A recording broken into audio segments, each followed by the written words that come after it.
2023 সালের পর প্রথম সেঞ্চুরি করলেন নাজমুল হোসেন শান্ত।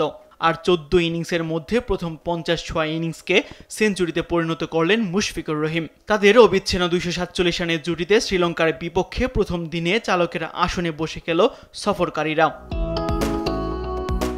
এদিন গল আন্তর্জাতিক ক্রিকেট স্টেডিয়ামে টস জিতে ব্যাট করতে নেমে অবশ্য শুরুটা ভালো হয়নি বাংলাদেশের। ইনিংসের পঞ্চম ওভারেই 0 রানে সাজঘরে ফেরেন এনামুল হক বিজয়।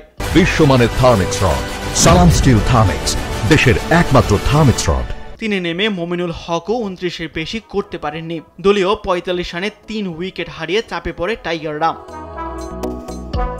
এরপরই দলের হাল ধরেন অধিনায়ক নাজমুল হোসেন শান্ত ও অভিজ্ঞ ব্যাটার মুশফিকুর রহিম। তাদের দুজনের ব্যাটেই এগিয়ে যায় বাংলাদেশ দল।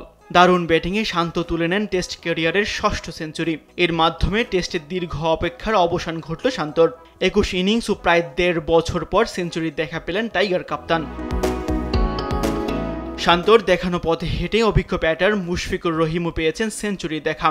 176 ম্যাচের ক্যারিয়ারে 12তম টেস্ট সেঞ্চুরি তুলে নেন মুশফিকুর রহিম। প্রায় 10 মাস পর সেঞ্চুরি পেয়েছেন অভিজ্ঞ এই ব্যাটার।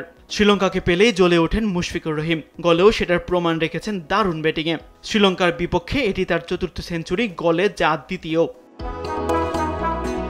শেষ বিকেলে আর কোনো উইকেট না হারিয়ে শান্ত 136 ও মুশফিক অপরাজিত আছেন 105 রানে।